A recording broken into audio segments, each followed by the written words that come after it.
Bonjour et bienvenue dans le podcast de Parents Voyageurs. Je suis Floriane et je suis passionnée de voyages, de rencontres et de découvertes. Dans ce podcast, je donne la parole à des familles de voyageurs. Qu'elles soient expatriées, nomades, tour-du-mondistes ou simples touristes, nous explorons ensemble les différentes facettes du voyage en famille. Le podcast de Parents Voyageurs est disponible partout, sur notre blog bien sûr, sur votre plateforme d'écoute préférée et sur la web radio Allô la planète. Détendez-vous, embarquement immédiat pour un nouvel épisode. Salut les parents voyageurs, j'espère que vous allez bien. Je suis très heureuse de vous retrouver aujourd'hui pour un nouvel épisode. J'ai le plaisir d'accueillir Rose, que vous connaissez peut-être sous le nom de Bibi Family Trip sur Instagram. Et c'est justement le sujet de l'épisode du jour. De quelle manière Instagram influence notre façon de voyager ? Quelle place ce réseau social prend-il dans notre manière d'organiser nos voyages, dans notre manière de les vivre, de les partager, de les raconter ? C'est un sujet que j'ai en tête depuis plusieurs mois. J'en ai déjà parlé avec plusieurs invités.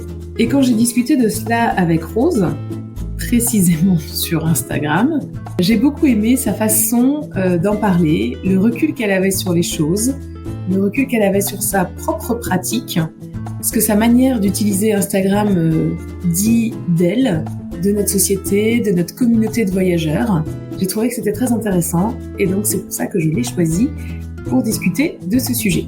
Je vous précise quand même que dans cet épisode, on n'aborde pas du tout le volet professionnel d'Instagram. On ne cherche pas du tout à monétiser son compte et donc on parle ici de sujets familiaux. Avec Rose, qui a un compte de presque 4000 abonnés, sur lequel elle partage des astuces, des conseils pour voyager en famille, parce que le voyage, c'est sa passion. On aborde un petit peu différents sujets, notamment la place des enfants, est-ce qu'on les montre, est-ce qu'on les montre pas, les raisons profondes qui font qu'on anime un compte, ou alors ce qu'on vient chercher sur le réseau social en tant que curieux. On aborde aussi quelques dérives du réseau social sur le tourisme. Ni l'une ni l'autre ne sommes des professionnels d'Instagram, c'est vraiment juste une réflexion, la perception de Rose sur le sujet. Et j'espère que cette réflexion va vous intéresser, va peut-être vous interroger aussi sur votre propre pratique. En tout cas, n'hésitez pas à la fin de l'épisode à venir nous en parler l'une et l'autre sur Instagram ou ailleurs. Ce sera avec plaisir. Je vous souhaite une très belle écoute. Bonjour Rose.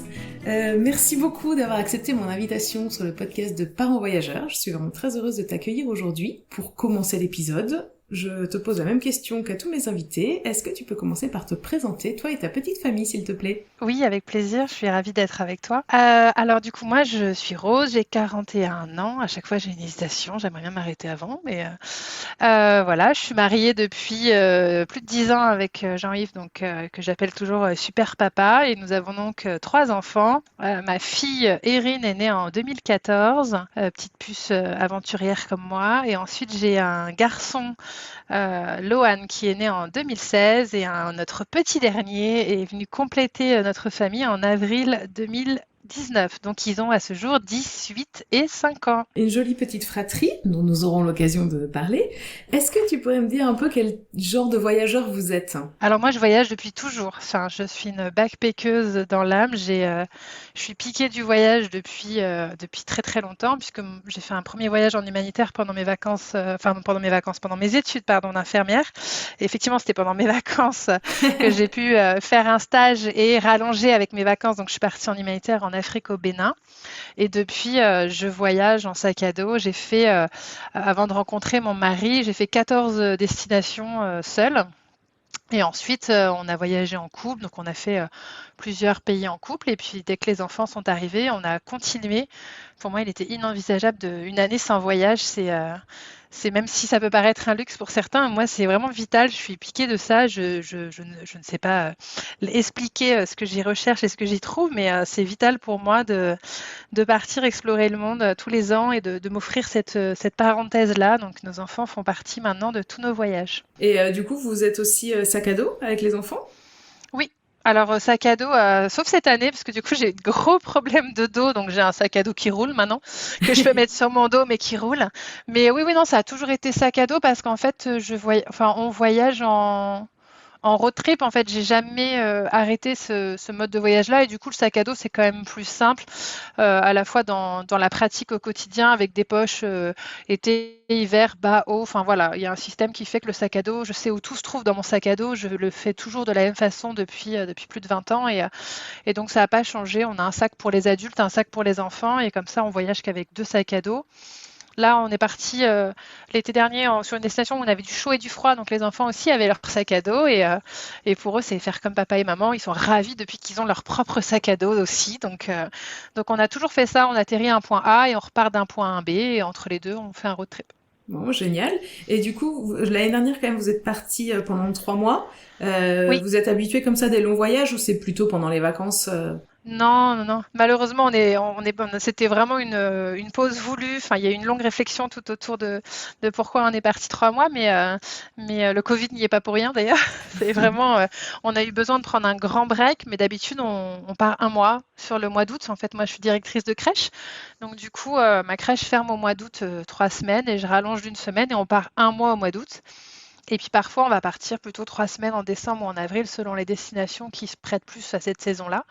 Mais c'était jamais arrivé qu'on parte si longtemps. C'était vraiment que là, j'avais besoin d'un vrai break. J'aurais même voulu partir, pour tout te dire, 1 an autour du monde. Ça me serait bien convenu à ce moment-là. De toute façon, quand on goûte un peu à ça, on se rend compte que ça passe très très vite, quoi, finalement. 3 mois, ça semble très long d'avoir 3 mois de vacances et puis au final, une fois en voyage, c'est comme si c'était placé en un claquement de doigts, non? Alors c'est une belle parenthèse. Déjà, 3 mois, au bout de 3 mois, tu commences à accumuler même la fatigue du voyage. On dit, hein, il y a des étapes comme ça, 3 mois, 7 mois.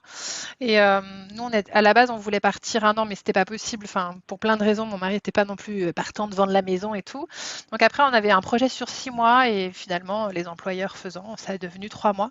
Mais c'est déjà bien parce que tu as vraiment le temps de lâcher prise et de passer sur un mode de voyage qui est un mode plus lent et et moins contraignant. C'est-à-dire que tu te plais, tu restes et ça te plaît pas, tu t'en vas et tu te poses pas trop de questions. Alors que quand tu es sur un mois, c'est quand même très timé, tu as envie de voir tout, de cocher toutes les cases, on va dire.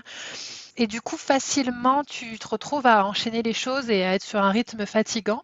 Et sur 3 mois, tu peux pas tenir ce rythme-là déjà. Comme sur 6 mois, comme sur un an, hein.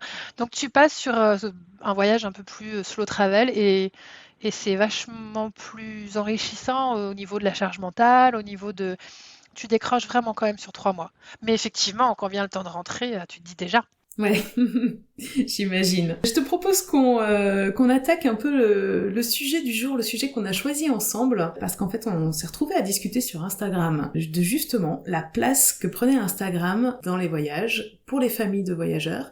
Alors moi c'est un sujet que j'ai en tête pour le podcast depuis, je pense, une petite année. J'en ai déjà parlé plusieurs fois à certains de mes invités en off, après les interviews, en disant qu'est-ce que t'en penses, est-ce que tu crois que ce serait un sujet intéressant, etc. etc. Ces petites discussions comme ça en aparté avaient un peu nourri ma réflexion.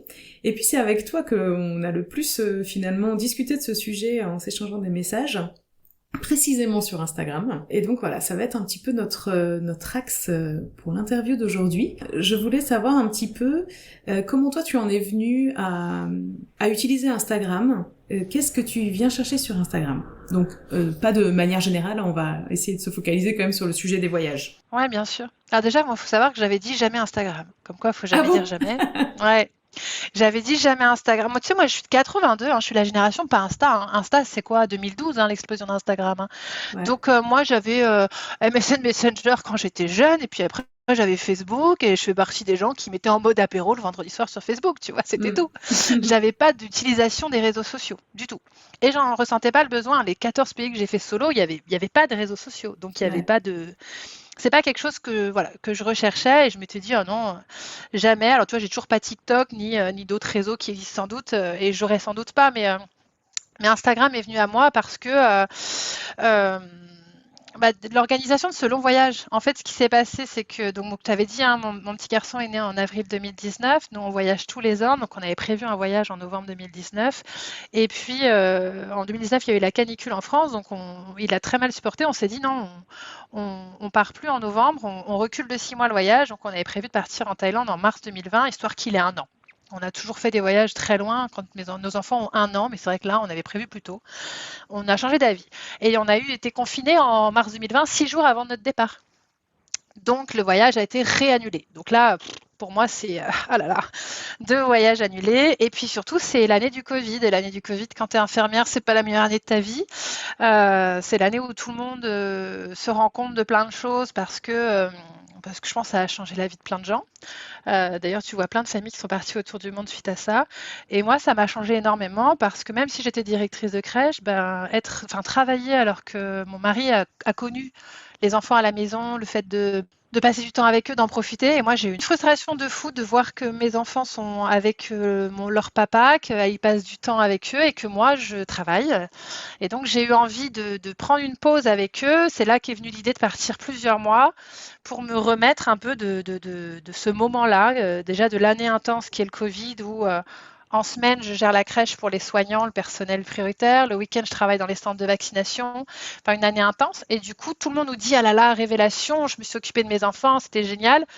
Moi, j'ai eu envie de partir et donc j'ai cherché à tout prix une porte d'entrée et je ne trouvais pas l'information sur Internet.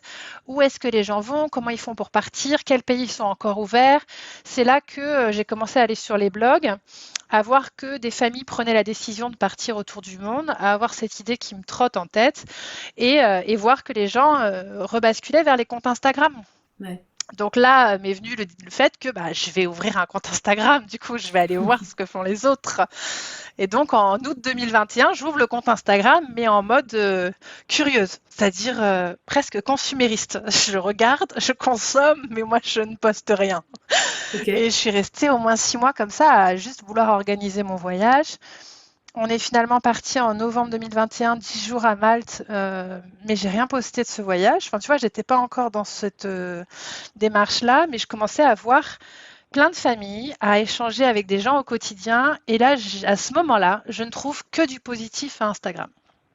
C'est-à-dire, je deviens vite accro, ça m'ouvre un monde de dingue, de rencontres, de gens qui sont piqués du voyage comme moi, on parle le même langage. Et là où tout le monde me dit, mais qu'est-ce que tu fuis et pourquoi tu veux à tout prix partir et pourquoi c'est vital, je trouve des gens qui sont comme moi, qui me comprennent et on discute. Et ce n'est des insta-amitiés virtuelles, mais c'est assez fort parce que tu parles vraiment le même langage. En plus, moi, je suis passionnée de photos, donc je tombe sur des comptes où forcément il y a énormément de photos. Donc voilà, je deviens vite accro au truc. Et puis à un moment, je me rends compte qu'il y a quand même une fenêtre qui n'est pas trop remplie, c'est celle des familles nombreuses avec des enfants qui voyagent. Et tu ne trouves pas tant que ça d'infos. Alors, il y avait à ce moment-là 2-3 familles autour du monde, hein, je discutais très bien avec elles, mais la complexité d'avoir 3 enfants, tu vois, tu ne peux pas prendre les mêmes hôtels, les mêmes transports, Enfin, il y a toute une organisation qui est liée au fait que tu as 3 enfants. Et là, je me dis, je vais peut-être me mettre à poster un petit peu. Donc j'hésite, j'en parle avec mon mari, mes enfants ne sont pas sur mon Facebook, donc je ne veux pas exposer les enfants non plus. Donc voilà, je suis en pleine hésitation à ce moment-là et je commence tout juste à poster, on va dire, en janvier 2022 et je fais des stories de mes anciens voyages où je suis toute seule. Pendant presque 1 an, je publie que ça. Et puis je finis par publier en février notre voyage à Malte de novembre sous forme de story. Et puis très vite, en fait, je vois que j'ai des retours très positifs de ce qu'on poste. Les gens nous posent des questions, me demandent pour les itinéraires comment ça se passe. Et donc, il y a d'autres échanges qui se créent. Et c'est comme ça que finalement, j'ai pris le pli de moi aussi poster sur Instagram. Et après ça, du coup, t'as continué juste à poster pendant les voyages ou alors, comme t'avais déjà pas mal de voyages à ton actif, t'as continué d'alimenter avec ton historique? Oui, c'est ça. Au début, j'ai continué à alimenter avec nos anciens voyages en donnant des pistes. Mais puis après, des voyages qui datent d'il y a 15-20 ans, honnêtement, ça donne pas trop de conseils sur les bonnes adresses. Donc, quand on est passé au voyage au présent, donc Malte par exemple en novembre 2021, j'ai transmis. Et puis toute la préparation de notre voyage de 6 mois, où qu'est-ce qu'il faut. Alors je suis infirmière, donc j'ai commencé à qu'est-ce qu'il faut dans une trousse médicale, quels sont les aléas qu'on peut rencontrer, comment je fais nos bagages, des choses comme ça où j'avais des questions, donc je répondais avec des petites stories. Et puis le compte en 1 an est passé de 200 abonnés à 2000 abonnés, mais des abonnés avec qui j'échangeais vraiment. Enfin, l'idée n'était pas d'avoir 20 000 personnes qui nous suivent et personne avec qui on parle, mais c'était vraiment une petite communauté très sympa. Et du coup, on y a partagé toutes nos escapades et voyages avec des tips de familles nombreuses. L'idée n'était pas d'exposer notre quotidien, donc quand on voyage pas, tu vois, je fais pas de story assiette quoi, de ce que je mange le soir, c'est Ouais. pas notre truc. Mais par contre, toi, ton optique, c'est de partager des conseils. C'est pas juste des belles images de vos voyages. Non, ouais. Moi, je suis pas là. Enfin, pour le coup, le compte, je le vois pas comme je vais montrer du beau pour montrer du beau, parce que, pour le coup, on en parlera après, mais je trouve que Ouais. c'est un des points négatifs d'Instagram. C'est que des fois, les photos, elles sont pimpées, tu peux être déçu après quand tu arrives sur site. Moi, j'ai tellement connu le voyage avant tout ça, c'est-à-dire avec un guide sous le bras papier. Tu arrives sur le lieu parce que soit des locaux t'ont dit que c'était beau, soit c'est écrit dans ton guide. T'as jamais rien vu de ce lieu et tu arrives dessus. Enfin, moi, j'ai souvenir des États-Unis, par exemple, et tu t'en prends plein les yeux parce que tu l'as jamais vu avant. Mm. Instagram, ça a quand même le contre-coup de te l'avoir montré avant. Ouais. Et de manière un peu, des fois, faussée, retravaillée. J'adore la photo, donc je prends plaisir à les regarder, mais c'est vrai que moi, l'idée du compte, c'était pas de travailler des photos, d'autres déjà le font beaucoup mieux que moi, mais plus de donner des tips. Enfin, il y avait un compte que je suivais énormément, enfin que je suis toujours d'ailleurs, c'est le compte de Sandy et Lancelot de l'Odyssée. Et eux, c'est des amours, ils répondent à toutes les questions, ils sont là que pour donner des tips.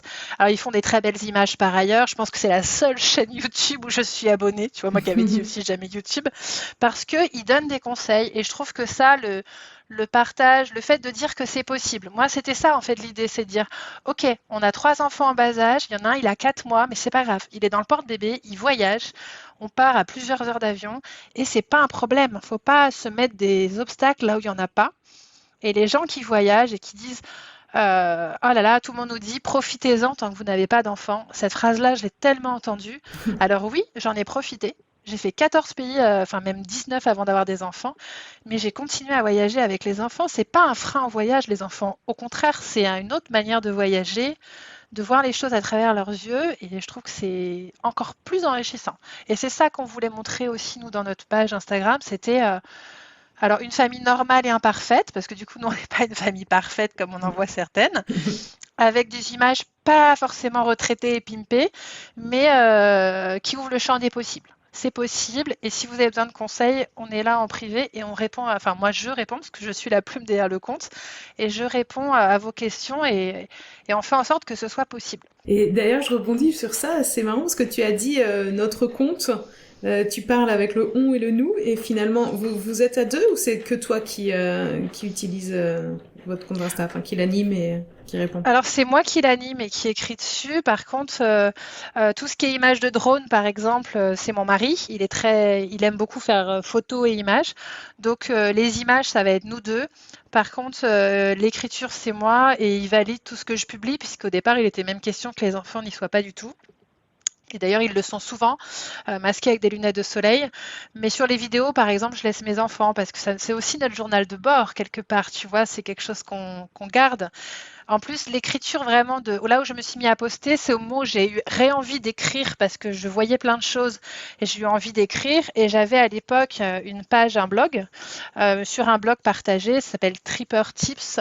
Et en fait, il y avait plein de pages de voyage. Enfin, c'était un compte et il y avait chaque voyageur avait sa page et partageait ses carnets de voyage.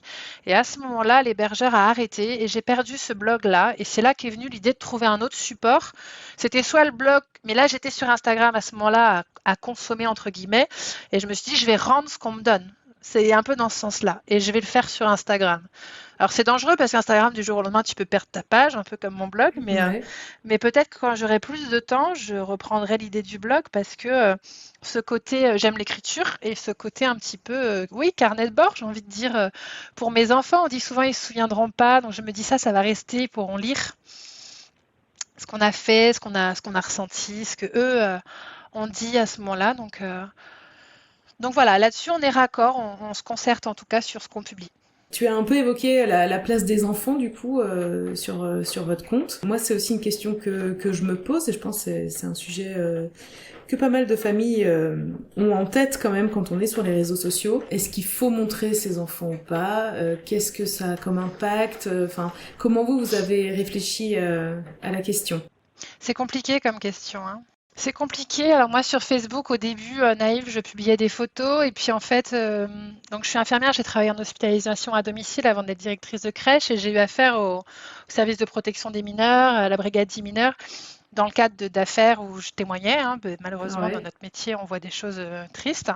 Donc, du coup, j'ai eu accès à ces gens-là qui m'ont dit attention, qui m'ont montré des sites internet où étaient détournées des photos de famille, qui m'ont montré des choses qui m'ont fait très peur et donc je suis encore très imprégnée, je pense. Donc, je ne publie pas au départ, pas du tout, de photos de mes enfants où je les masque avec des lunettes, des gros cœurs, des machins. Ouais. Mais ce que j'applique à mes enfants, et ça je trouve ça important, je l'applique aux enfants des autres. C'est-à-dire je ne publie pas non plus d'enfants que je prends en photo à l'étranger ou de choses comme ça. Ça reste des enfants en fait. Donc je veux garder la maîtrise de leur image quelque part et de me dire ils vont pas se retrouver parce qu'un touriste les a pris en photo sur un site pornographique, tu vois par Mm. exemple. Je me dis ce serait quand même dramatique. Donc c'est vrai que j'ai ce gros frein là. Et puis au fur et à mesure, Instagram te démystifie un peu le truc quand la story dure que 24 heures, donc tu lâches un peu la bride.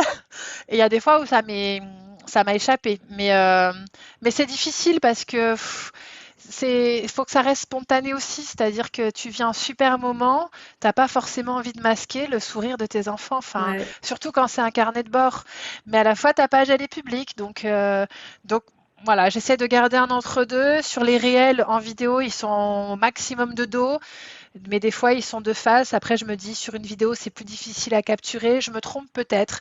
J'essaie de faire au mieux. Après, ma fille, elle a 10 ans, donc maintenant elle est plus en âge de me dire que j'ai envie d'y être, mais avec sa naïveté d'un enfant de 10 ans. Donc, c'est très compliqué. Je pense qu'il n'y a pas de bonne réponse. Moi, en tout cas, je ne prétends pas savoir ce qu'il faut ou pas faire. Ouais. Je fais de mon mieux. M'écharpe avec tous ceux qui, dans mon entourage, publient des photos de mes enfants sur leurs réseaux sociaux en leur disant ça, c'est pas possible. Mais du coup, ils comprennent pas le jour où il y en a une qui m'échappe, quoi. Ouais. Oui, évidemment, Parce mais que, bon. bah oui. Mais en même temps, c'est moi qui ai choisi de la mettre. C'est ça exactement. Et oui, il y a un moment où il faut aussi comprendre ça. Ouais. Et tes enfants, du coup, bah, les grands, là, ils ont à peu près l'âge des miens. Ils donnent leur avis. Est-ce que des fois tu leur demandes, qu'est-ce que t'en penses si je poste cette photo de toi ou pas? Alors, je leur demande s'ils sont OK pour qu'on prenne une photo et ils me demandent si c'est pour Instagram ou pas. Et si je dis oui, ils se mettent de dos et ils lèvent les bras. Généralement, il y a beaucoup de photos de mes enfants de dos en train de lever les bras. Et des fois, je leur dis bah avancez, je vais vous filmer. En fait, ils se retournent et elle me dit oh, mince, c'est pour Instagram parce qu'elle sait en fait que ce sera de dos à Instagram. Donc, je dis non, mais c'est aussi pour nous, t'inquiète pas, restez naturel. Donc, non, des fois, ils vont me dire oh, ça, maman, faut le publier. Hein, pourquoi? Ah, parce que c'est génial. Hein, il faut que d'autres enfants y viennent. Hein. Je pense notamment au parc en Bolivie à Sucre. Ils nous ont dit il faut que tu dises, hein, il faut que les enfants ils y aillent. Hein. Donc, ils ont cet esprit de partage, il faut que ça en profite à d'autres. Ouais, Après, ils ouais. n'ont pas trop l'image. Je sais que j'ai une autre famille qui me disait, ah là là, ma fille de 10 ans, elle commence à prendre des poses d'Instagrammeuse. Ça, moi, ma fille, pas du tout. Ma fille, elle va remettre sa culotte en place pendant que je filme. Hein. Aucun problème. Mais c'est assez chouette, je trouve, la remarque qui dit, vas-y, il faut que tu montres ça parce que c'est trop bien. Il faut vraiment qu'il y ait d'autres gens qui aient connaissance de cet endroit génial. Mais est-ce que tu trouves un peu que le fait que tu publies des photos sur Insta, ça pervertit un petit peu parfois bah, ta façon juste d'immortaliser des moments que tu voudrais dans ton album de famille? Non, moi pas. Parce que pour le coup, alors oui, c'est plutôt la dispute avec mon mari qui est, non, mais pourquoi tu filmes en vertical? Voilà, c'est plus ça, nous. Pourquoi tu filmes en vertical sur la télé, je le mettrais en horizontal. Mais je ne regarde jamais nos vidéos sur la télé. Tu me fais quoi? Et je filme en vertical pour Instagram. Donc ça, ou alors quand je prends le drone et me dit mais tu fais quoi? Je modifie ta vidéo pour qu'elle soit en verticale. Donc ça, c'est plus le sujet de Discord. Mais non, je réfléchis pas. Je réfléchis pas, je prends spontanément. La seule réflexion que j'ai, c'est bah j'ai fait toutes les photos que je voulais et maintenant pour Insta, j'en fais une de dos. Mais c'est tout. Et j'ai même tendance des fois à oublier de prendre des photos. Pourquoi? Parce qu'on est deux adultes avec trois enfants, donc déjà j'ai pas assez de mains Ouais. de base, le compte n'est pas bon. Et du coup, j'ai d'ailleurs lâché mon appareil photo depuis longtemps pour un téléphone. Ouais. Parce que malheureusement, j'ai plus le temps. Et puis, nous, on a un enfant turbulent, donc c'est très compliqué de gérer plusieurs choses à la fois. Donc, il y a même des gens où ils ont des souvenirs de voyage. Je me dis, ah, mais on est passé par là, c'est dommage. J'aurais dû prendre la photo, c'est quand même vachement beau, mince. Et je ne l'ai pas prise parce que bah, il y a un moment où il faut aussi vivre le moment. Et puis, les souvenirs sont dans les yeux et la rétine et le cerveau. Et c'est pas grave pour la photo qu'on n'a pas. On a toujours 3000 photos par voyage, on n'en utilise pas la moitié pour l'album photo, si tant est soit-il qu'on trouve le temps de l'imprimer. Moi, Ouais. j'essaie de relativiser ce côté-là. Des photos, j'en ai des milliers. J'en ai besoin de que quelques-unes pour Instagram et j'en ai besoin de que quelques-unes pour un album photo que je ferai sans doute jamais parce que je ne trouve jamais le temps de le faire, à part sur un arrêt maladie ou un congé mater où j'ai dû faire des albums photos, mais sinon, jamais je ne l'ai fait. Donc je me prends pas, non, je me prends pas la tête avec ça. Juste, effectivement, je filme désormais en vertical beaucoup. Ça, c'est vrai. Alors qu'avant, pas du tout. Et bon, et encore maintenant sur les publis, on peut aussi mettre du vertical ou de l'horizontal. Avant, au début d'Insta, on pensait tous en carré, on voyait la vie en carré. C'est vrai. Non, mais donc quand même, ça, c'est un réseau quand même qui a un impact assez fort quand même finalement. Ça s'immisce un peu dans notre vie en se disant, ok, on filme en vertical. Mais exactement, ça c'est vrai par contre, hein. Et moi je sais que quand il a sorti les vidéos du drone qu'il s'est acheté, donc le drone ça a été la découverte. Nous quand on a vu les images de drone, moi je sais que Jean-Yves il me dit waouh c'est super bien. On s'est cotisé, on lui en a offert un. Mais pour moi catastrophe. Je lui dis comment ça il filme en horizontal? Mais c'était pour moi, mais ça sert à rien. Je lui dis, mais ça sert à rien. Et il me dit, mais fallait prendre le modèle au-dessus. Et il me dit, pourquoi? Mais je dis, non, faut que tu passes au modèle au-dessus. Mais je dis, mais il filme en vertical. Il me dit, mais t'as qu'à les retoucher. Mais j'ai pas le temps de refaire toutes mes vidéos. Il dit, mais pourquoi? Et je lui dis, mais pour Instagram. Donc oui, ça a un impact, évidemment. Ouais. Ça te prend du temps. Il faut absolument que ce soit en vertical. Alors que tu ferais une vidéo, que même sur une chaîne YouTube, ou toi, une vidéo pour mettre sur ta télé, ça ne te viendrait pas à l'idée que ce soit en vertical, hein. Ouais, exactement. Il va falloir vous mettre à YouTube. Oh non, je suis pas. J'ai un manque de temps. Ma vie est un manque de temps permanent. Non, non, j'ai pas le temps. Je voulais revenir aussi, donc je suis sur la petite remarque que ta fille a faite un jour en disant ça, il faut que tu montres, il faut que les gens voient, il faut qu'il y ait d'autres enfants qui viennent là parce que c'est super. Est-ce que tu penses que je sais pas trop comment poser ma question sans que la réponse soit évidente ou orientée, mais quel rôle tu joues en publiant sur Insta comme ça, un peu dans le surtourisme où tu vois où tout le monde va au même endroit. Enfin, quelle serait ta réflexion un peu sur ce sujet-là? Il y a plusieurs choses hein, par rapport à ça. C'est que, bien sûr, hein, j'ai réfléchi à le rôle d'Instagram dans le surtourisme, la préservation des lieux. J'ai réfléchi pourquoi? Parce que moi, j'ai connu tout ça avant. Comme je te disais, j'ai beaucoup voyagé avant. Et je suis très attachée à la nature, par exemple. Et j'ai vu hein, une grande évolution avec le temps qui est liée alors, à la surpopulation mondiale, c'est certain. Hein, c'est pour ça que c'est plus pollué. Mais aussi à Instagram, enfin Instagram entre autres réseaux, ça donne envie aux gens et ça je trouve ça génial. C'est-à-dire, tu vois, nous on partage en disant c'est possible, il faut voyager et je crois en la richesse d'aller découvrir le monde, de se raccrocher à la nature, de comprendre aussi d'autres cultures et de voir autre chose, de comprendre les gens, de voir aussi que la France, bah, c'est pas non plus que comme ça qu'on peut faire autrement. Donc j'ai toujours tendance à dire aux gens, allez-y, allez voir le monde, c'est possible. Mais l'effet pervers du surtourisme, c'est la dénaturation de certains sites. Enfin, je vais te donner deux exemples concrets. J'ai été aux États-Unis, donc je te disais tout à l'heure, quand j'ai partagé le premier voyage que j'ai partagé sur Instagram, c'est l'Ouest USA, je l'ai fait en 2007. Super voyage. On a découvert des sites que j'avais jamais vus avant en images et que quand je suis arrivée au Grand Canyon et que je l'ai pris dans les yeux, j'ai trouvé ça génial. Quand je suis arrivée, un autre site que je vais te donner un exemple, c'est Horseshoe Bend, donc c'est un endroit où le Colorado, il s'entoure autour d'une roche et en forme de fer à cheval. C'est un site merveilleux, j'y suis seule au monde avec mes parents. Aujourd'hui, ça paraît dingue de dire ça. C'est-à-dire qu'en 2007, il y avait quelques milliers de visiteurs par an sur ce site-là. Il n'était pas aménagé, il n'y avait pas de parking, il n'y avait pas de passerelle, il n'y avait rien de tout ça parce qu'avant 2012, il n'y avait pas tant que ça de voyages, de visiteurs. Et puis, ils ont observé une explosion des visiteurs vers 2015-2016 et ça, c'est l'effet réseaux sociaux, c'est certain. Ils ont donc mesuré la fréquentation. En 2017, il y a eu 1,7 million de visiteurs sur ce site, puis 2 millions en 2018 et donc ils ont aménagé. L'accès n'est plus gratuit, il y a une passerelle, enfin une espèce de plateforme. C'est complètement, du coup, la nature est dénaturée. Ils ont mis un parking, ils ont mis un accès payant et ils ont mis une plateforme. Et surtout, bah, tu n'es pas tout seul sur ta photo, tu fais la queue. Pourquoi? Parce que les gens ont vu cette photo sur Instagram, ont dit c'est formidable, je veux le voir aussi. Et ça crée une espèce de bucket list, tu vois, d'éternel insatisfait. C'est-à-dire, tu as vu plein de choses, mais tu veux encore en voir plus. Et c'est toujours comme ça. J'ai un autre exemple, c'est Bali. Enfin, Bali, c'est vraiment le seul pays que j'ai fait 2 fois. Je l'ai fait en 2008, en 2015. Ça n'avait plus rien à voir. Ça n'avait plus rien à voir. En 2008, j'utilisais plein de superlatifs pour définir Bali. Alors j'ai fait Bali, Java et les Gilis. Et c'est super beau, c'est super vert, les gens sont super accueillants, ils sont incroyables, c'est formidable, toutes ces rizières à perte de vue, que des superlatifs. En 2015, nos conversations étaient toujours dans les superlatifs, mais je trouvais qu'il y avait trop de véhicules, trop de pollution, trop de déchets, trop de plastique, trop dénaturé. Donc j'étais passée d'un effet waouh à un effet bof, quoi. Et c'est drôle d'ailleurs parce que Bali avait comme devise tourisme for Bali, not Bali for tourisme. Donc ça voulait vraiment dire que on veut bien des touristes à Bali, mais Bali ne doit pas appartenir au tourisme. Et à ce jour, on détruit des rizières pour construire des villas à gogo pour des expats. Il y a des villes qui sont entièrement habitées de digital nomades. Donc tu vois bien quand même l'effet des réseaux sociaux sur des pays comme ça. Et le truc insensé d'Instagram, c'est que autant je trouve drôle que tout le monde fasse des photos rigolotes, et j'en ai fait. Enfin, tu vois, des photos de perspective dans le Salar, j'en ai fait. Les gens qui tiennent la tour de Pise, chacun Mhm. leur tour, ils prennent la photo. Je comprends, tu vois. Mais cette mode de louer des robes, mais je ne sais pas s'il y a que moi qui suis à côté de la plaque, mais des robes extrêmes là, avec des traînes que tu loues sur place, sur des balançoires à Bali, alors que de mon temps, la rizière existait, mais il n'y avait pas la balançoire et c'est très beau quand même. Et c'est pareil en Cabados. Maintenant, tu fais la photo avec ta robe devant les chemins de fée. Ça dénature complètement. Je veux dire, la nature était assez belle pour qu'il n'y ait pas besoin d'une nana en robe rouge sur la photo. Enfin, Ouais. donc ça, j'ai un peu de mal parce que du coup, les gens font la queue pour leurs photos.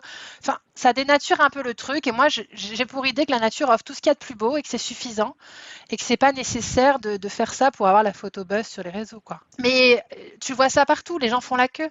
Tu vois, regarde, une autre anecdote. On a été au Mexique en 2023. Il y a un cénote qui s'appelle Sweetoon. Je ne sais pas si tu vois lequel c'est. Il est très connu parce qu'il y a une passerelle qui s'avance au centre et c'est illuminé par le soleil. Ouais. C'est un lieu unique. Enfin, vraiment, c'est très très beau. D'ailleurs, c'est un des cénotes les plus visités du Yucatan. Je ne pense pas que ce soit visité parce que c'est le plus beau. C'est ça qui est dingue.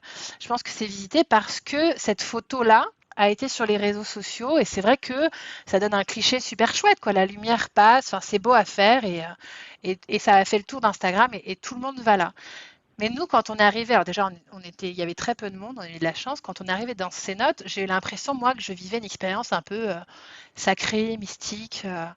Tu sais, les cénotes, c'est des espèces de trous d'eau. Les Mayas, ils pensaient que c'était des chemins vers l'au-delà, tu vois. Ça veut dire puits sacré. Enfin, ça a un côté vraiment. T'as l'impression de rentrer dans un sanctuaire. Et là, au milieu de ça, il y a une queue qui est organisée par des gens pour faire des photos d'Instagram. C'est-à-dire, toi, tu arrives dans un état d'esprit où tu arrives dans un lieu de la nature qui est incroyable. Et c'est dingue parce que je vais dans les vestiaires pour me mettre en maillot de bain. Et je ne comprends pas, parce que sur la porte des vestiaires, tu sais, les autocollants qu'il y a dans les culottes de maillot de bain, la chaîne que Ouais. tu enlèves pour protéger, et ben le mur de la cabine était entièrement recouvert d'autocollants chaîne, et puis de toutes marques. Et je ne comprenais pas pourquoi il y avait autant de protection de culottes. Tout le monde mettait un maillot de bain neuf pour aller dans ces notes. Mais en fait, oui, elles étaient avec leur maillot de bain en forme de coquille Saint-Jacques. Elles se prenaient en photo. C'était fou de voir ça. Le site se suffit à lui-même, tu vois. Ouais. Donc c'est vrai que je savais qu'il y aurait potentiellement des influenceurs à faire cette photo-là, mais je m'attendais pas à ça. Puis moi, je suis quand même quelqu'un de très naïf. Je trouve tout très beau, tout le monde très gentil.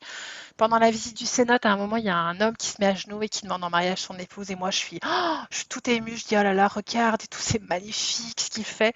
15 minutes après, deuxième demande en mariage. Je fais, ah mince. Et puis avant qu'on parte, donc tu as 1 heure sur le lieu et troisième demande en mariage. Je me dis, mais non, bah, c'est surfait là, ça y est.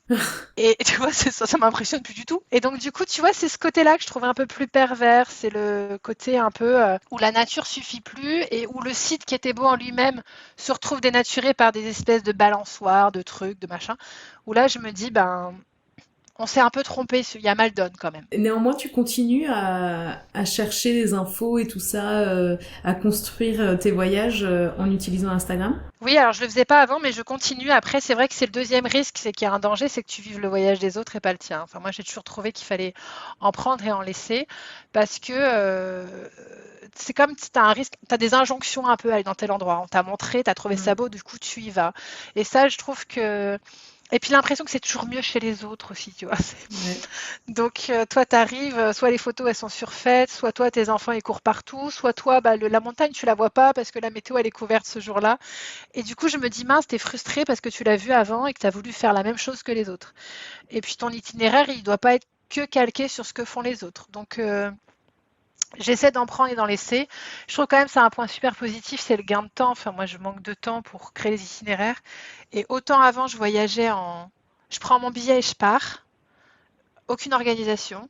Autant avec les enfants, tu dois organiser. Et ça me fait gagner beaucoup de temps Instagram sur les itinéraires possibles, les lieux, le fait de visualiser avant, les hôtels.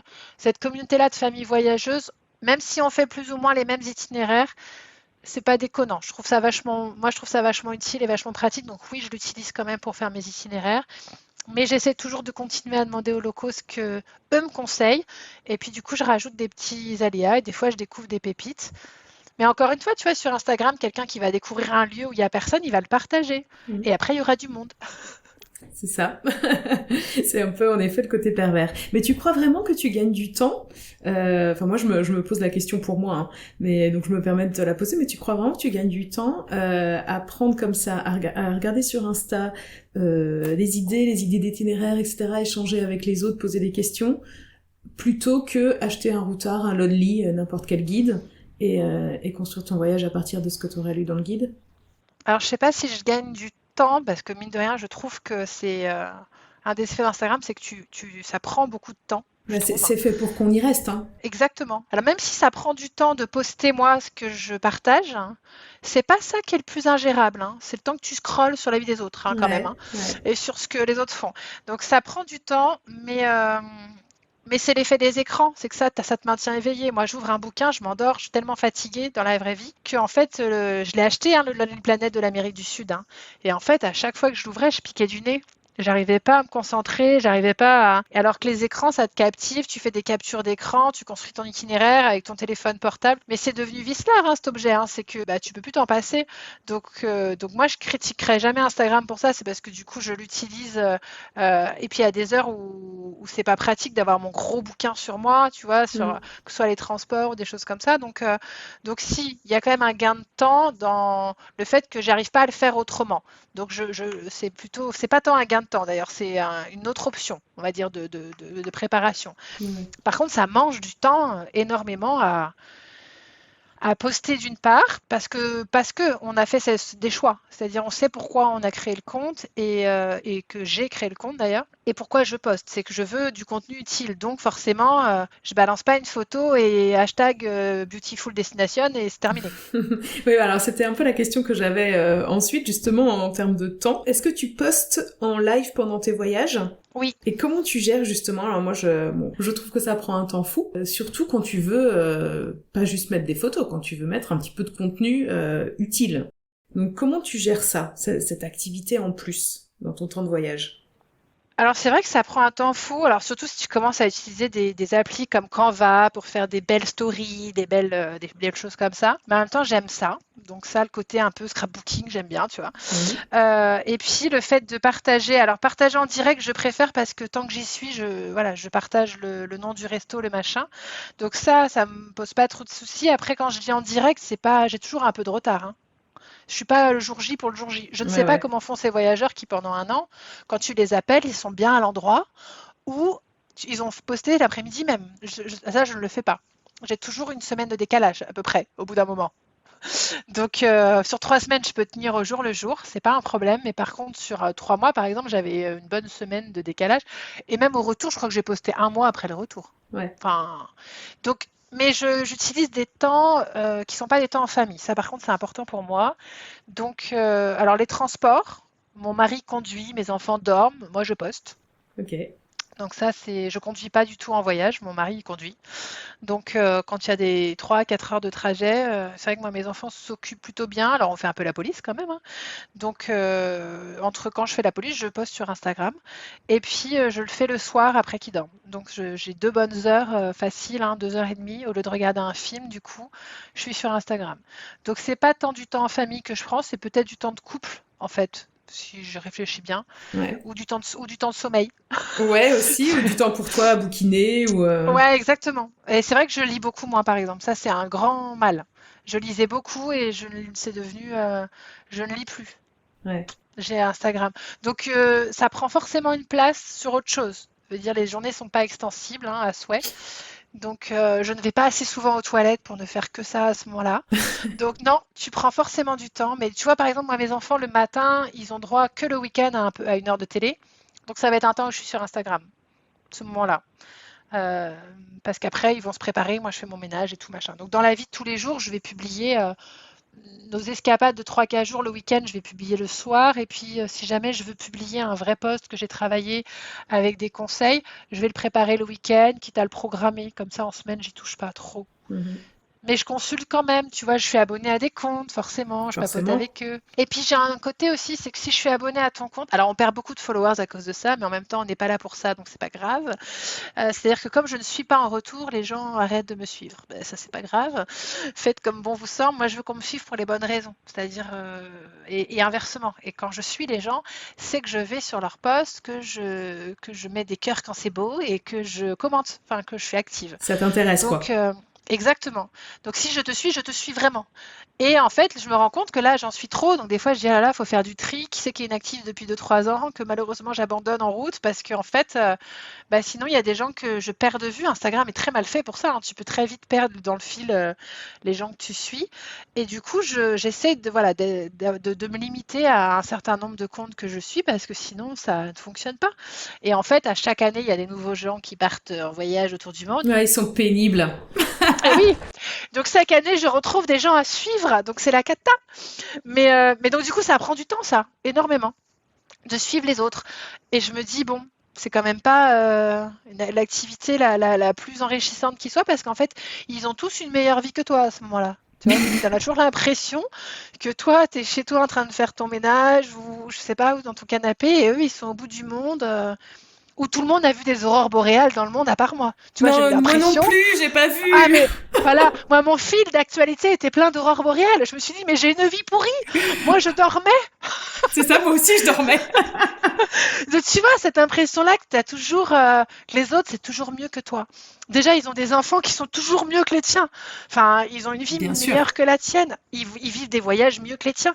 Nous par exemple en Amérique du Sud on a eu énormément d'aléas de voyage. On aurait pu faire trop galère ton voyage tellement on a eu d'aléas. On était malade, enfin bref, le voyage ne s'est pas passé comme prévu. J'ai envie de dire c'est pas grave parce que j'ai une personnalité à me dire je profite de ce qu'on a fait et j'oublie ce qu'on n'a pas fait. J'ai pas envie je préfère avoir des bons souvenirs que des regrets de ce qu'on n'a pas fait. Mais Instagram est là tous les jours pour me rappeler ce que j'ai pas fait. Mm. Du coup, ça devient difficile. Au bout d'un moment, ça pique de dire ah mais ça, j'ai pas pu le faire. Bon bah on va peut-être y retourner. Et tu vois, et la bucket list qui augmente parce que tu l'as vu et donc tu en as envie. Et je me dis, moi qui suis déjà une éternelle insatisfaite, j'ai pas besoin d'Instagram pour ça. Et ben ça augmente ce côté-là. Presque un côté un collectionneur, tu vois, de se dire oh, ça je l'ai pas fait, il faut que je le fasse. Quand même, il y a pas mal de... Finalement, en t'écoutant, je me dis, punaise, mais pourquoi est-ce qu'on y va sur Instagram? Mais il y a un côté addictif quand même, non? Tu crois pas? Ouais, ouais, il y a un côté, mais c'est addictif, c'est sûr, c'est fait, ça a été conçu comme ça pour que les utilisateurs restent de toute façon, pour qu'on ait envie de scroller, pour qu'on regarde des stories à l'infini. Mais tu vois, on a parlé de surtourisme, on a l'impression que la vie des autres est mieux, on a l'impression d'être passé à côté de trucs. On n'a plus la surprise quand on arrive sur les lieux et on se dit oh ouais finalement c'est comme ça bon. Ouais, c'est ça, j'avais vu, je Bon pensais. finalement tu vois il y a pas au final qu'est-ce qu'il y a de positif? La communauté. Moi, je sais que les gens avec qui je parle, alors ça paraît dingue parce que je parle tous les jours avec des gens sur Instagram que je n'ai jamais vus. Ah ouais c'est vrai. Et mon mari te dira, mais t'as pas appelé ta meilleure amie depuis 3 semaines. C'est vrai. Mais en fait, alors peut-être que c'est pas pareil dans les autres niches. Je me rends pas compte si c'est Instagram qui fait ça. Mais le voyage, c'est quand même la particularité. C'est ce côté où personne te comprend. Tu rentres de voyage, t'es parti 3 mois, tout le monde s'en fout. Tout le monde se fout de ce que tu as vu, de ce que tu as fait, ça n'intéresse personne. Mm. Et du coup, toi, tu es là avec ton truc où tu te sens pas bien, tu as envie de repartir, c'était trop court. Et personne n'a envie d'entendre parler des choses que tu as vécues. Donc c'est bien de trouver une communauté de gens qui te comprennent, avec qui tu parles. Ça, je trouve que c'est hyper riche de ça. Mais on ne fait pas que ça, parce qu'Instagram est fait pour que tu scrolles à l'infini, comme tu dis. Mm. Et tu te retrouves à avoir des danses idiotes et des gens qui font des paix bruyants et qui, eux, ont fait des millions de vues. Enfin, c'est un truc de dingue. C'est que c'est pas des bonnes images. Si c'était les belles images qui cartonnaient sur Instagram, je connais des comptes de dingue qui auraient des milliers de followers. Et c'est pas le cas. Mm. Ça ne prône pas la qualité. C'est dommage, pour le coup. Ça, je trouve que ça, c'est vraiment dommage. C'est que tu peux faire une qualité de dingue, t'auras pas pour autant 15K d'abonnés, quoi. Enfin, moi, je suis des comptes, les photos sont magnifiques. Je pense à Alix et Aurélien de 90 Traveler ou à Emily Fave. Ils font des photos d'une qualité dingue. Ils n'ont pas 10K de followers parce qu'ils ne sont pas mis en avant. Et ça, c'est un autre côté que je trouve un peu pervers d'Instagram. C'est, tu sais, cette course au like. Je sais pas comment te dire.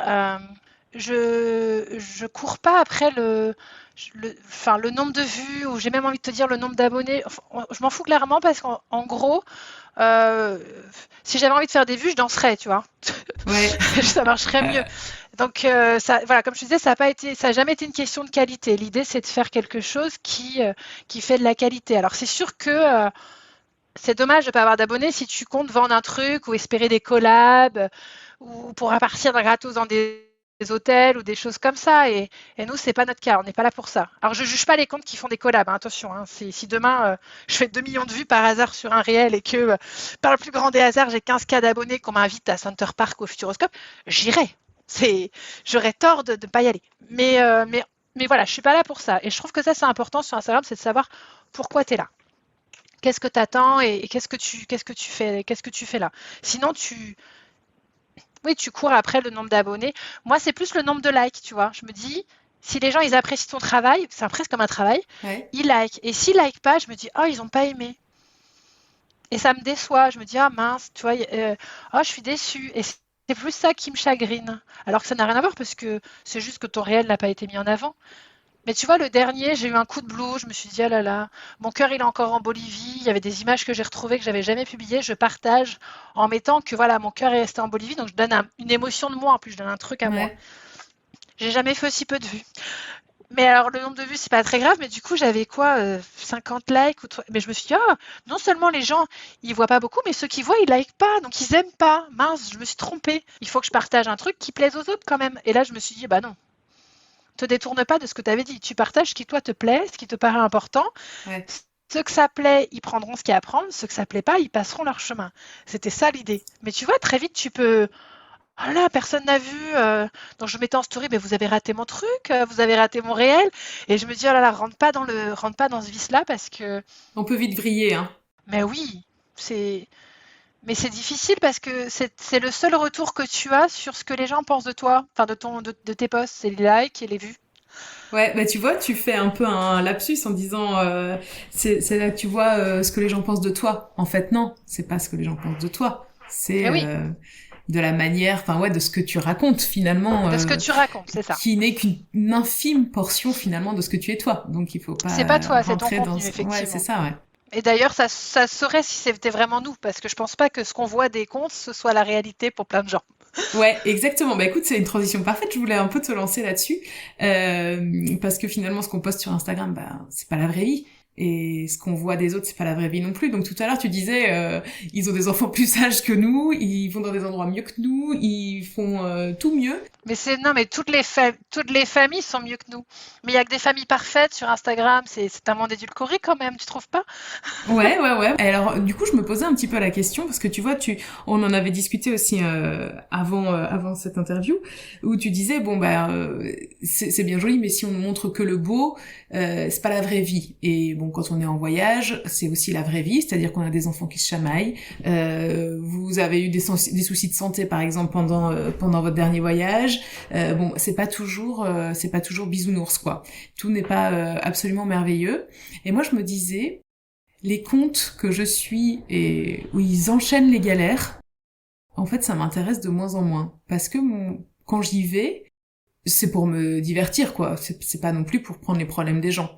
Et donc, je sais pas trop comment tu fais, toi, l'équilibre. Est-ce que tu racontes, par exemple, pour l'Amérique du Sud, t'as raconté toutes vos galères de la même manière que vos super découvertes et tout ce qui était merveilleux? Moi, j'ai eu le sentiment de raconter nos galères parce que je mettais une story, mais en même temps, une story, ça raconte pas la profondeur de la galère, parce que même mes proches m'ont dit, on s'est pas rendu compte à quel point Vous Ouais. étiez proche du rapatriement, par exemple, tu vois. Et en même temps, Instagram veut ça aussi, c'est-à-dire que tu as un retour en message privé, en commentaire, et des fois, c'est très rare, je trouve que ce soit malveillant hein, comparé à d'autres réseaux sociaux. Mais des fois, c'est pas, sans être maltraitant, c'est pas très bien traitant. Tu vois ce qu'on te dit. Et du coup, tu as un côté, tu peux pas te plaindre. Tu es Ouais. en voyage. Tu es en voyage à l'autre bout du monde, donc tu n'as pas le droit de te plaindre. Dire que tu es fatigué, moi je sais qu'une fois j'avais une remarque que c'était quand même sacrément malvenu de dire que j'étais fatiguée alors que j'étais en vacances. Et en fait, je leur ai dit, je ne suis pas en vacances, je suis en voyage. C'est différent. Mais les gens, ça, par exemple, c'est pas toujours facile. Et encore une fois, c'est important d'avoir une communauté de voyageurs parce que eux m'ont écrit, m'ont dit, ah bah oui, je comprends et tout, mais en même temps, c'est le cap des 3 mois, c'est difficile. Faut prendre des vacances dans le voyage. Alors ça, quand les gens ils disent ça, les autres ils sont fous. Tu dis, mais Ouais. comment ça, faut prendre des vacances dans le voyage? Bah oui, quand tu voyages 1 an, faut prendre des vacances dans le voyage parce que c'est fatigant. Et donc il y a le côté, voilà, tu peux pas te plaindre, tu vis ta best life au bout du monde, donc montre-moi ça. C'est un peu le côté voilà. Mais moi, c'est mon carnet de bord, donc si j'ai envie de dire qu'aujourd'hui c'est difficile, je le dis. Par contre, je vais pas mettre une photo de ma fille en train de vomir dans sa cuvette. Enfin, je veux dire, il y a un moment où il y a un peu de pudeur quand même. Tu vois, donc c'est compliqué de. Et puis c'est pareil, les enfants, on dit, se disputent, etc. Mais encore une fois, je me suis toujours interrogée sur qu'est-ce que j'expose ou pas de mes enfants. Donc comment ne pas les exposer de manière négative et maintenir le contrôle de leur image si je dis à quel point ils sont relous. Enfin, c'est compliqué quand même. Ouais, c'est très compliqué, c'est très compliqué. Et là, je me demande, est-ce que tu as trouvé une manière d'avoir un équilibre? Moi, je me pose toujours cette question, c'est hyper compliqué. Ah ben moi, je mets de la musique sur nos vidéos, comme ça fait du beau. Mais en vrai, si t'écoutais le son, ce serait horrible. Tu verras qu'à quel point ils se plaignent, qu'ils ont mal aux pieds, qu'ils veulent machin, que ça va pas, qu'ils sont en train de se battre. Et à côté de ça, avec une belle musique. Voilà. Mon mari me dit, à chaque fois, quand il regarde le soir, il regarde, il a vécu la journée. Quand une semaine après, il voit les posts, il me dit, c'est mieux sur Instagram.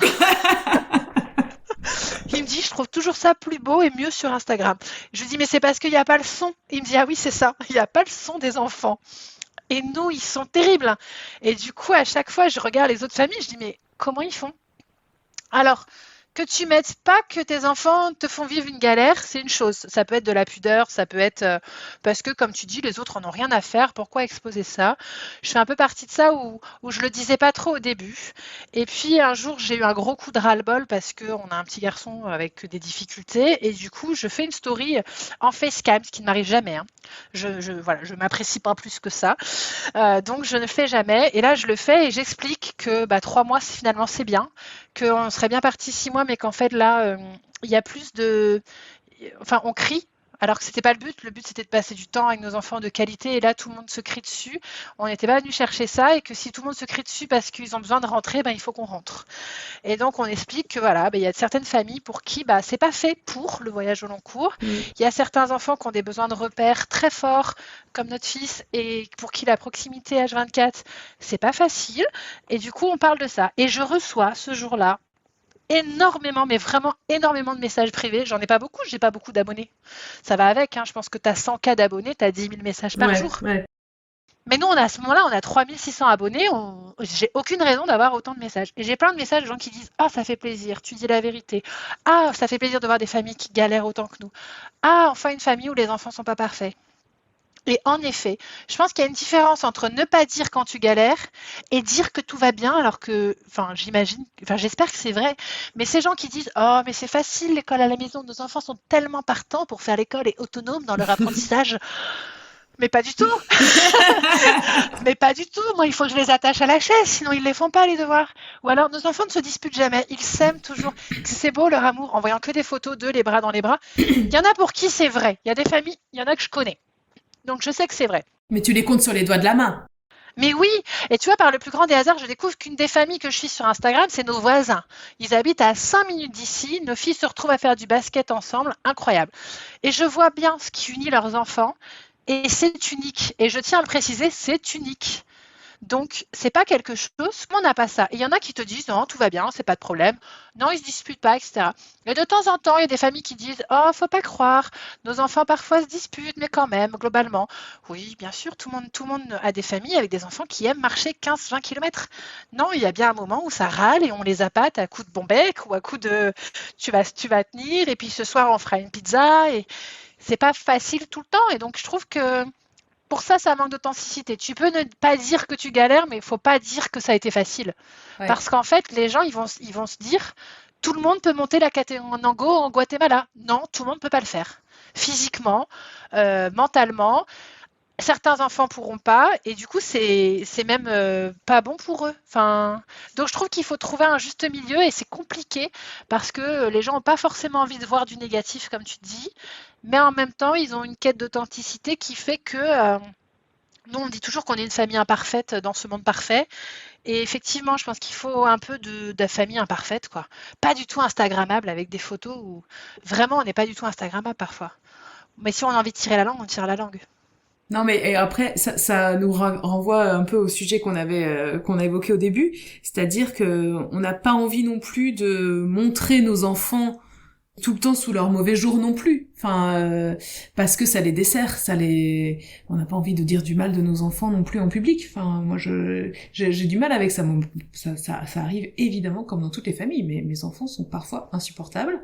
Globalement, je dirais qu'on n'est pas si mal, mais et en fait, j'en parle jamais de ça sur Instagram. Je dis pas aujourd'hui la rando a été insupportable parce que les enfants nous ont saoulés du début à la fin. Je le dis jamais. Alors que ça arrive. Il y a en public et en public. En public, Instagram, c'est pas pareil qu'en public dans la vie de tous les jours. Oui, c'est ça.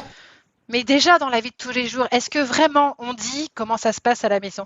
Je sais pas, mais moi je trouve que tu vois, j'ai toujours l'impression que c'est mieux chez les autres. Leurs couples sont forcément plus unis et plus amoureux que le mien. Ou j'ai toujours le sentiment que tu montres pas ce qui est pas beau. Moi, un jour, j'ai des amis, ils m'ont appelé parce que ça n'allait pas dans leur couple. Je suis tombée des nues parce que j'étais à 10 000 lieues d'imaginer qu'il pouvait arriver ce genre de choses dans leur couple qui, pour moi, était parfait. Il y a de perfection nulle part et je pense que c'est ça qui est important. Enfin, nous, on prétend pas ne jamais se disputer, être toujours d'accord sur tout. Même dans la vie de tous les jours, tu as l'impression que c'est mieux chez les autres parce que les gens montrent pas ce qui ne va pas, Ouais. à part à leurs très proches. Et mais enfin, même à leurs très proches. Moi, mes parents ne savent pas un quart de ce qui va pas. Et le jour où on leur a dit à quel point on était désespérés par la situation avec notre gamin, qu'ils sont tombés un peu des nues en se disant ah, c'est à ce point-là, bon bah on va venir vous les garder. Et là, on est parti 10 jours en Guadeloupe parce qu'ils ont senti le vrai besoin d'un break. Ça paraît con à dire, hein, mais quand tu as besoin d'un break avec tes gamins, mais le vrai besoin de se retrouver à deux parce que bah oui, c'était dur et que eux, ils étaient dans une optique de, ils ont assumé leur enfant, maintenant moi j'assume les miens et puis tout va bien dans le meilleur des mondes, tu vois. Et là, je leur ai dit mais non, mais en fait le quotidien c'est ça. Ah bon? Bah oui, c'est tout le temps comme ça. Et voilà, c'est tout pour aujourd'hui. Merci d'avoir écouté jusqu'au bout. La conversation se coupe un tout petit peu plus brutalement qu'à l'habitude parce que nous avons ensuite enchaîné avec Rose sur un deuxième épisode avec un autre sujet. Donc vous aurez la suite dans 2 semaines.